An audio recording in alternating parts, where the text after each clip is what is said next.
27. Advances in biotechnology were helping people improve their physical and mental abilities to an amazing degree. Provided, of course, they had enough money. A new breed of people was emerging, half human, half machine. And in Detroit, at least, not everyone was happy to see it. I'd just landed a job as head of security at Sarif Industries, a cutting-edge biotech firm. David Sarif himself handpicked me for the job, said he needed me to keep his people safe. My ex, Megan Reed, was one of them. Brilliant neuroscientist, Megan had found a way to make augmentation safe and affordable for everyone. All she had to do was present her research to Congress. But the night before her big meeting, my security measures failed. A team of Black Op mercenaries stormed into Sarif headquarters, massacring everyone in sight. 3 of the mercs were heavily augmented walking tanks. Their mission? Take out Megan and her team. I tried to stop them, but their leader tossed me through a plate glass wall. Last thing I heard as his bullets slammed into my brain was Megan's dying scream. I should have died with her. Only I didn't. High-end military-grade enhancements saved my life. The best augmentation Sarif's money could buy. It took me half a year to get a feel for her. Should have taken longer. But 6 months into my recovery, Sarif Industries was attacked again. This time, by a radical group of pro-human purists. Violent, militant, and fanatically opposed to human augmentation. They claimed to be members of Humanity Front, a non-profit organization that wanted the UN to limit biotechnology research. The thugs broke into Sarif's factory and found machinists working overtime on a top-secret military augment called the Typhoon. Sarif sent me to retrieve it, and when I did, I found one of the so-called purists next to it, wired with cerebral implants, trying to download its classified specs. Obviously, something more was going on. The Aug killed himself before I could question him. Sarif ordered me to dig deeper, so with the help of Frank Pritchard, Sarif's head of cybersecurity, I did. Turns out a second hacker had been controlling the Aug's actions from somewhere off-site. Pritchard and I tracked his signal to a secret FEMA internment camp in Detroit. The Black Op mercenaries were there. The same mercs who'd left me for dead 6 months before. Figured they'd try again when they saw me. Wasn't so easy for them this time. I took out the tank named Barrett, even got him to give me a new lead. A penthouse apartment in China. Of course, we both knew it would be a trap in the end.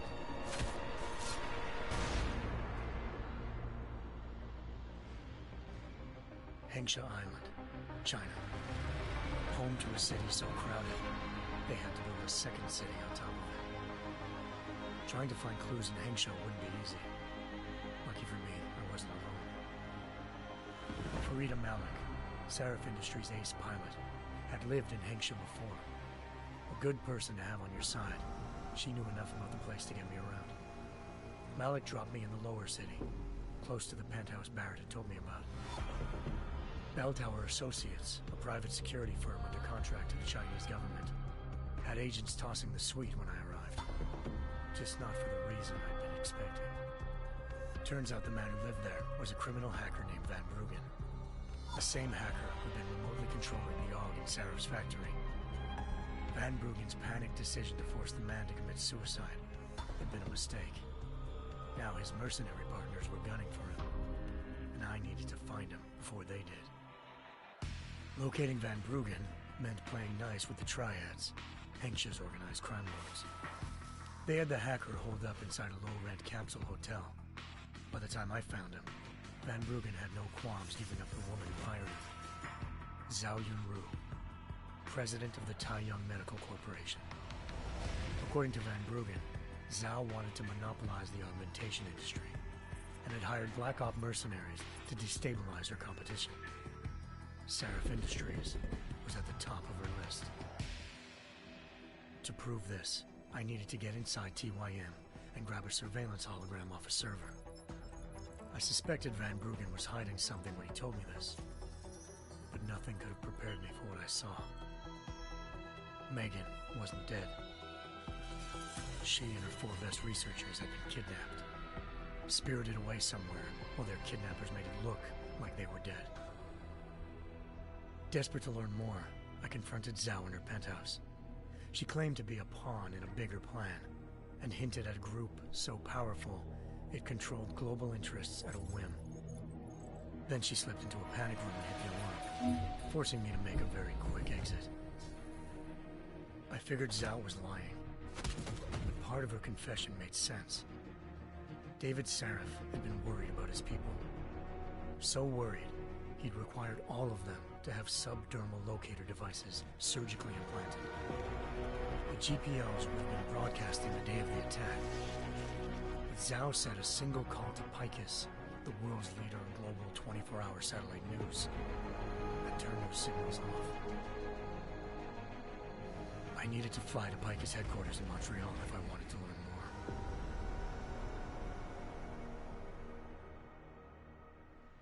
more. Eliza Cassan, Picus Communications' First Lady of News. Malik thought I was reaching when I told her Eliza was involved in this. The world's most famous news anchor, working with a mercenary hit squad. But when I confronted Cassan in her office, she freely admitted to jamming Detroit's satellites the night Megan's team had been taken. Said she's just been following her commands. I suspected she wanted to say more. But Black Op mercenaries showed up looking to shut us both down. And just like that, the Eliza I'd been talking to disappeared.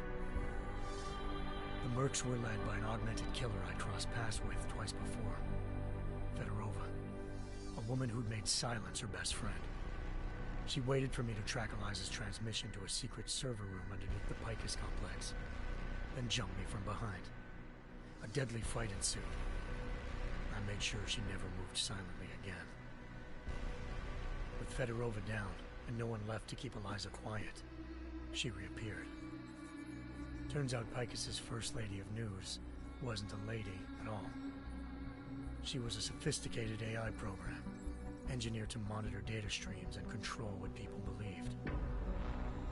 Eliza told me the Mercs had brought in a Humanity Front doctor named Isaiah Sandoval to remove the scientist's implanted tracking devices while Detroit's satellites were down.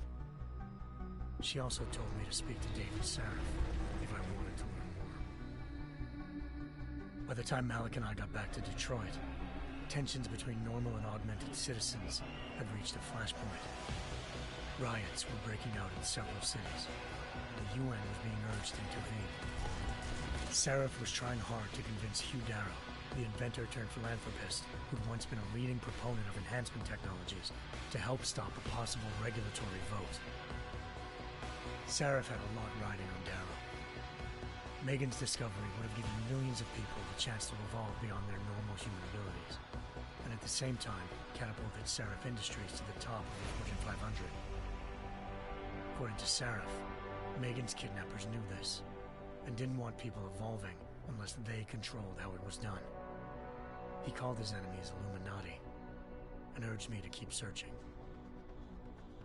Determined to do so, I tracked down Sandoval via America's most outspoken augmentation opponent, Bill Taggart, Sandoval's boss and founder of Humanity Front.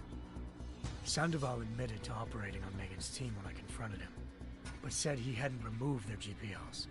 He'd merely switched them to a different frequency. Pritchard was able to trace one of the signals to China. Malik and I immediately took off in pursuit. Unfortunately, the Illuminati were one step ahead.